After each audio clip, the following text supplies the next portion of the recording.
Je m'appelle Georgia Volpe. Mon projet s'appelle Insurrection végétale. Ici, on peut voir une partie de ce projet. En fait, c'est un projet qui couvre il y a longtemps, il y a à peu près 5 ans.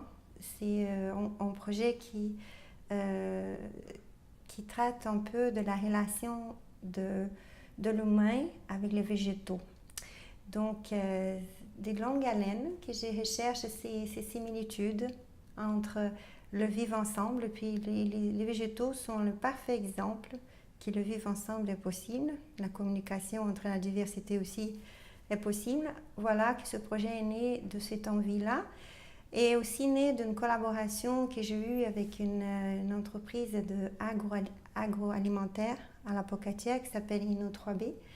Eux, ils développent un système d'éclairage qui change du bleu au rouge en passant par le rose, bien sûr. Ça permet les plantes de se développer dans des ambiants extrêmes. Voilà, donc l'insurrection végétale, c'est un jardin nomade à l'intérieur d'une capsule qui se trouve à l'intérieur d'une roulotte des années 70. Elle fait le tour du territoire du Québec. Elle était à Pocatière il y a 3 ans. Maintenant, elle fait le tour de la Mauricie avec la Biennale de sculpture contemporaine de Trois-Rivières. Et elle fait sa halte ici à Régard pendant 2 semaines dans le port de Lévis. Ces projets, il y a aussi des tentacules à l'extérieur de la roulotte. Ça veut dire se veut aussi comme projet social.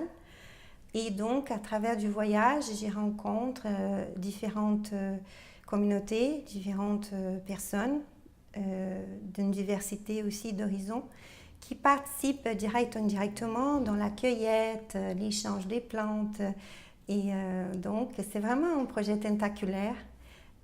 Ici à Lévis, on a eu l'incroyable collaboration d'une botaniste, Audrey Lachance, qui nous a menés faire un tour au bord du Saint-Laurent pour découvrir les plantes indigènes qu'on a découvert qui sont tous exotiques parce qu'ils sont des plantes qui viennent d'ailleurs et qui résistent et qui grandissent abondamment ici dans la berger du fleuve. Voilà, donc c'est une plateforme d'investigation sur les relations entre les humains et les végétaux, entre les communautés, la diversité, le métissage, parce que c'est aussi, elle fait un clin d'œil de comment l'homme interprète la nature, comment la nature interprète, elle intègre notre civilisation aussi. Donc vous avez vu dedans la roulotte, il y a ces végétaux qui surmontent, qui poussent à travers des objets ornementaux, industriels. Et donc, c'est cet avenir-là de notre civilisation, il est un peu en métaphore à l'intérieur de la roulotte.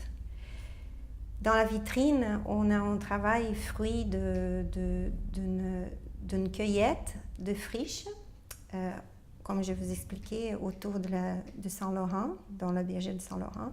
On a transplanté ces plantes exotiques, en fait, indigènes et exotiques, sont les deux, à l'intérieur de la vitrine.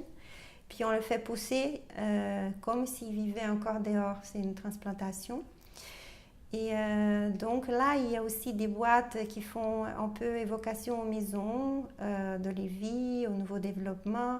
Des boîtes qui intègrent des terrariums. Donc c'est un terrarium, la vitrine elle-même. Et les boîtes, c'est des terrariums aussi, verticales. Dont on peut bien observer les détails de nos parcours à travers des photographies qui sont intégrées aux objets ou encore des petits mots sur la vitrine sur comment prendre soin autant de la plante que des humains. Donc c'est ça. Donc il y a toute... c'est ça, une métaphore de ces constructions collectives aussi, de comment on voit notre avenir, comment on souhaite qu'il soit. S'ils aperçoivent ça et ça nous donne envie de voyager, de rencontrer, de faire pousser ce qui est vert autour d'eux, je pense qu'on va peut-être transformer quelque chose dans notre planète.